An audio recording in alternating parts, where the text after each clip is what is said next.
Official YouTube channel Shrikant sir classes में आपका बहुत बहुत स्वागत है।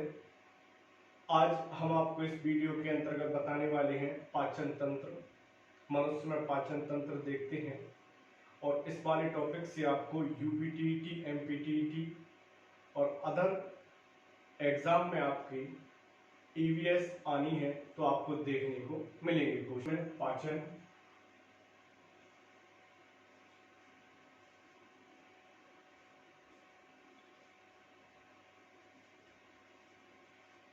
पाचन आपको एक यहाँ पर एक डायग्राम दिख पा रहा होगा, तो आप उसको देखिए, समझिए। पाचन जो भी हमने ग्रहण किया है, शरीर ने ग्रहण किया है, उसको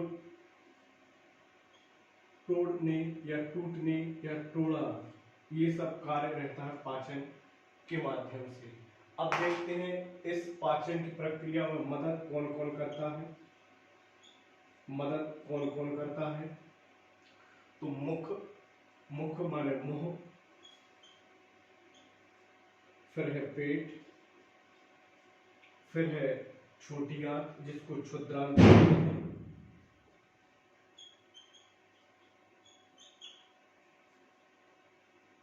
मदद कौन करता है? मुख, पेट, छोटी आंत और फिर है बड़ी आंत।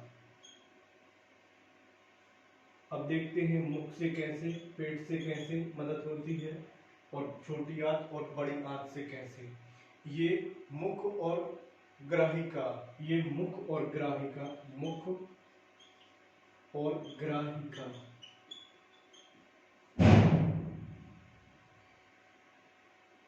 मदद करता है। मुख, पेट, छोटी आंत और बड़ी आंत। मुख, मुंह में मुख ग्राहिका होती है। पेट में ग्रास नली, आमाशय में पहुंचता है खाना, जो भोजन है, ग्रास नली से होते हुए, ग्रास नली से होते हुए भोजन आमाशय में पहुंचता है, आमाशय में पहुंचता है पेट के माध्यम से। छोटी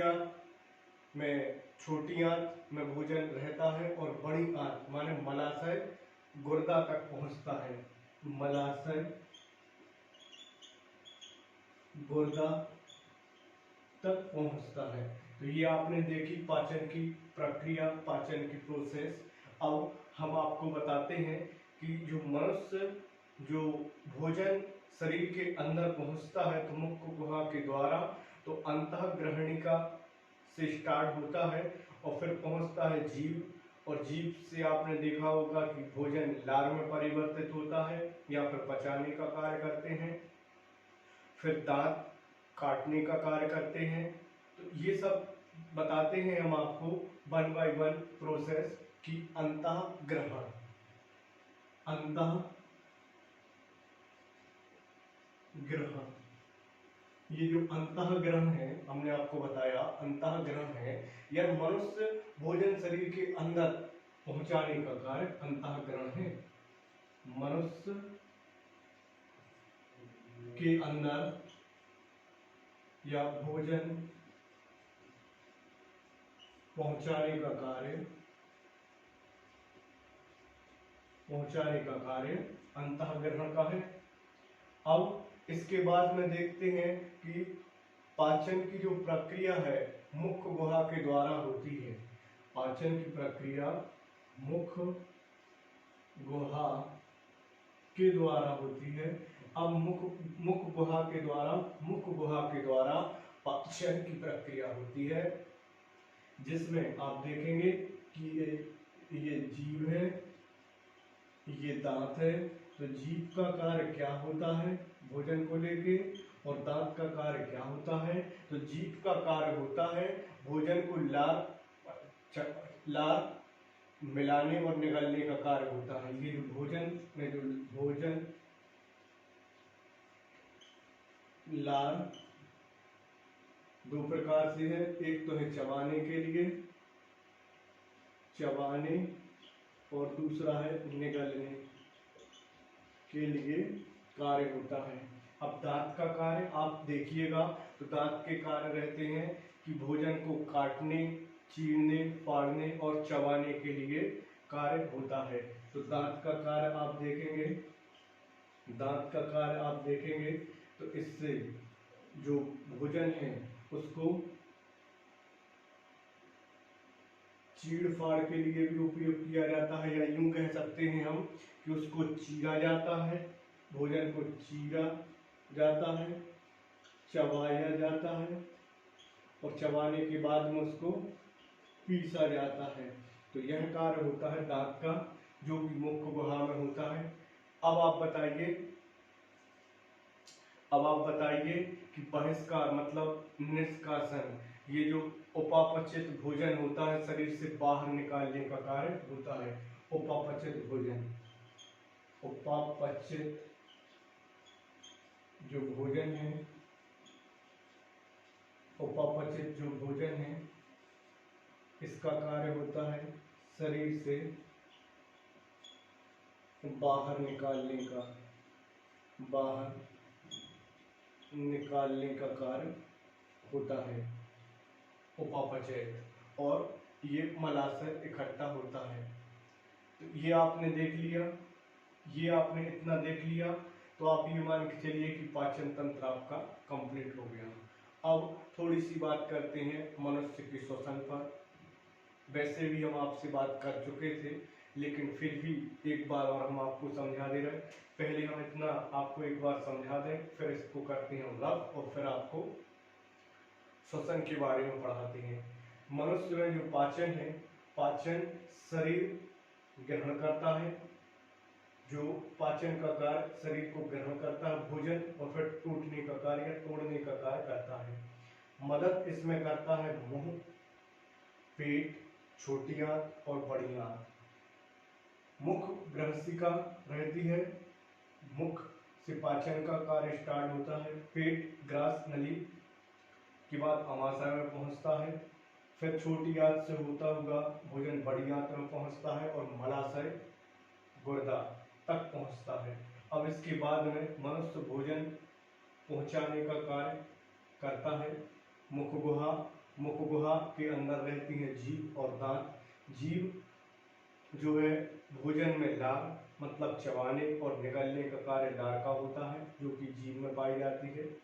फिर है दांत के जो कार्य है, चीरा, जो भोजन है उसको चीरने का कार्य करते हैं, चबाने का कार्य करते हैं और पीसने का कार्य होता है, तो ये दांत का होता है। फिर उपापचय जो भोजन है उसको शरीर से बाहर निकालने का कार्य, उपापचय भोजन को शरीर से निकालने का कार्य, मलाशय इकट्ठे होते हैं और उसके माध्यम से बाहर निकालने का कार्य होता है।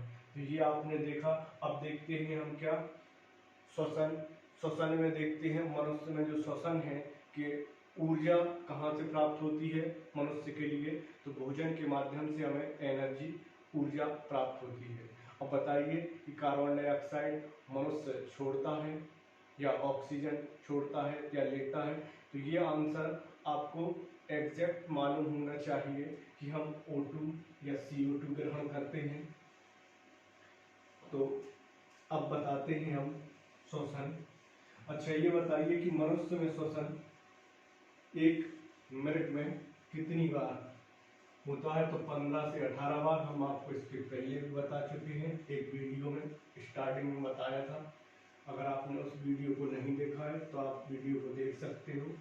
अब देखते हैं श्वसन। मनुष्य में श्वसन। अब बताइए हमें कि ऊर्जा प्राप्त होती है, तो कहाँ से ऊर्जा भोजन से प्राप्त होती है। ऊर्जा कहाँ से प्राप्त होती है, भोजन से। अब बताइए कि ये जो श्वसन है इसमें O2 और CO2 मतलब इसमें जो मनुष्य है ऑक्सीजन लेता है कि नहीं लेता है, तो इसमें O2 मतलब ऑक्सीजन हम लेते हैं या अंदर या लेते हैं, या इसको कह सकते हैं कि इसको करते हैं हम ग्रहण। कार्बन डाइऑक्साइड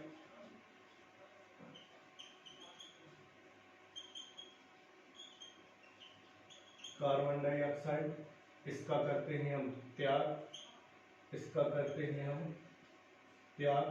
तो ये आपने देखी कि श्वसन की क्रिया में हम ऑक्सीजन को ग्रहण करते हैं और कार्बन डाइऑक्साइड का त्याग करते हैं। ये जो श्वसन की दर, या यूं कह सकते हैं कि 15 से 18 बार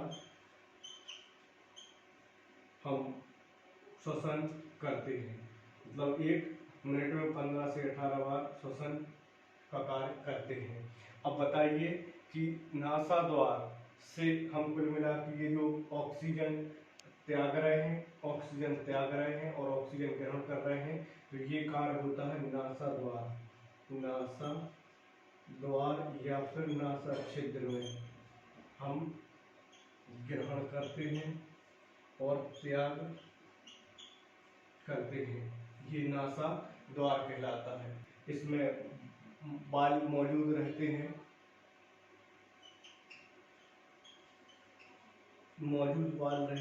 तो इनका कार्य क्या है, जो नासा द्वार में कुल मिला के जो धूल के कण या फिर अदर कोई पदार्थ हैं उनको प्रवेश नहीं करने देते नासा द्वार के माध्यम से। अब ये बताइए कि ऑक्सीजन युक्त जो रक्त है फेफड़े में फुसफुस धमनी का होता है। तो अभी क्वेश्चन ये बनता है हमारा कि फेफड़े या लंग्स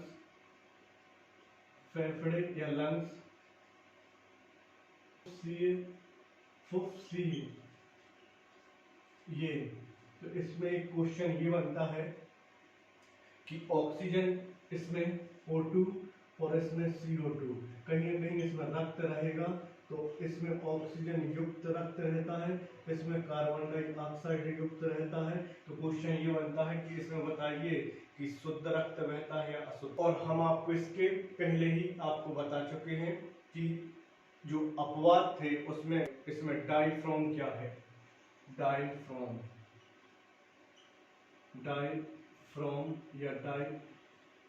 क्या है, तो डायफ्राम है ऑक्सीजन मतलब CO2, O2 और CO2। O2 क्या है और CO2 क्या है, इसमें जो वायु भरी रहती है, इसमें वायु भरी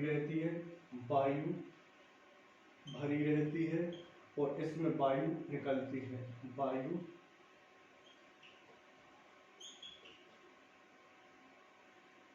इसमें वायु निकलती है। ये है CO2 डायफ्राम।